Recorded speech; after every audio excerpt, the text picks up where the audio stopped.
students. In this video lecture, we are going to learn about the absorption of digested food.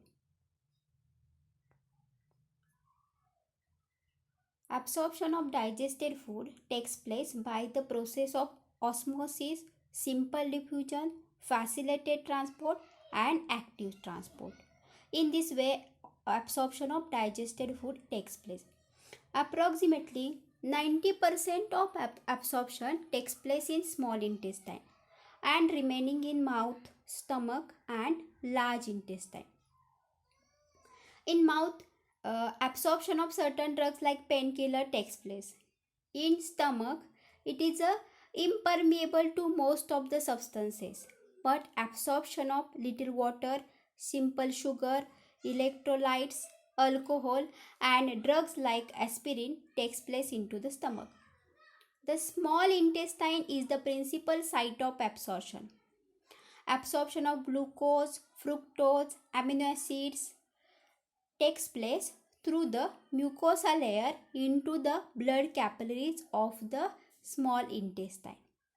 Fatty acid and glycerol absorb into the lacteal, which is a part of lymphatic vessel.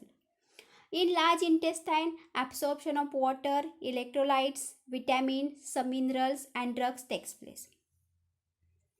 Now we learn the absorption of carbohydrate in detail. The end product of carbohydrate digestion is a monosaccharide, that is the glucose, fructose, galactose. These are the monosaccharides. So once the digestion is completed, all these carbohydrates are absorbed in the form of monosaccharides in the blood circulation. Only small amount of carbohydrate absorbed in the form of disaccharide. Glucose absorption takes place in small intestine and we will learn the absorption of glucose in detail in this lecture. Glucose is transported via sodium co-transport mechanism with active transport sodium through SGLT transporter. C. Fructose absorbed via GLUT5 transporter by facilitated diffusion. SGLT1 transporter is located in the apical brush border of the membrane of the intestinal epithelial cell or enterocyte. We say enterocyte. This SGLT1 transport protein present on the cell membrane has two sites. This SGLT1 transport protein has two sites. One site for sodium, another site for glucose. GLUT2 transporter located on the basolateral membrane and GLUT5 transporter present on both apical membrane and basolateral membrane. Then sodium potassium ATPase pump located on the basolateral membrane of the enterocyte. This sodium potassium ATPase pump forms low sodium concentration into the enterocyte, transporting 3 sodium ions out of the cell and 2 potassium ions inside the cell. See, we will see in detail. See, this is the for example alimentary canal. It is a tubular structure. Alimentary canal is a tubular structure.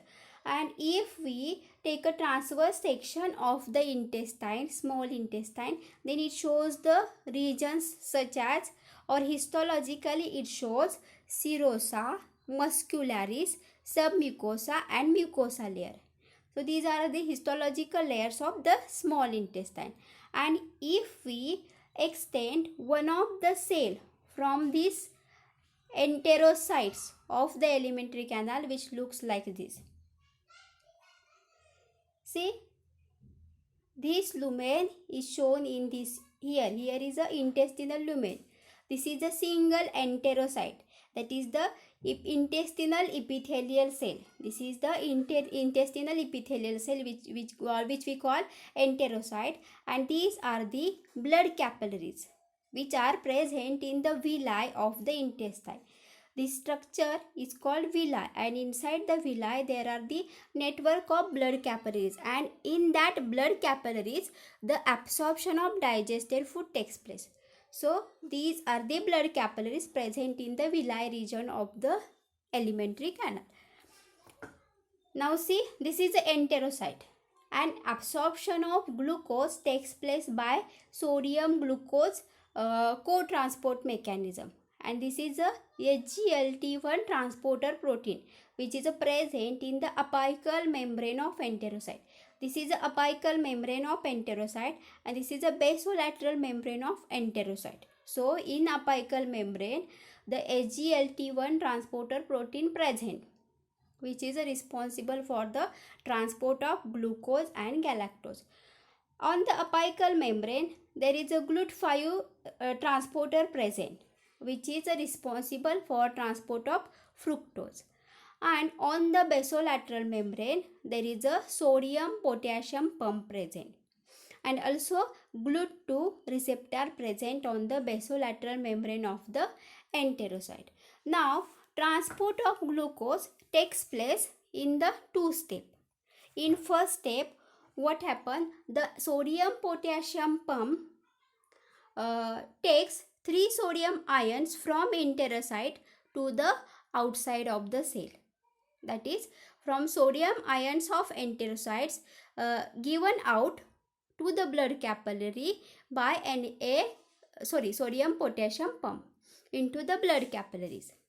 Then due to that, the concentration of sodium ions into the enterocyte decreases. The concentration of sodium ions decreases into the enterocytes. To make a sodium balance, the sodium ions from the lumen of intestine taken into the enterocyte. And this SGLT1 transporter has a two site, one site for sodium and one site of glucose. So glucose never comes lonely into the enterocyte. It requires the sodium ions, because this SGLT1 transporter has two sides, one side for sodium, another side for glucose. So sodium ions from lumen enters into the enterocyte. At the same time, it takes glucose ions or glucose molecule with this, and in this way glucose molecule enters into the enterocyte. Then from the enterocyte, glucose absorbed by GLUT2 receptor into the blood capillaries. In this way, absorption of glucose takes place into the blood capillaries. Okay, so this is the mechanism of absorption of glucose.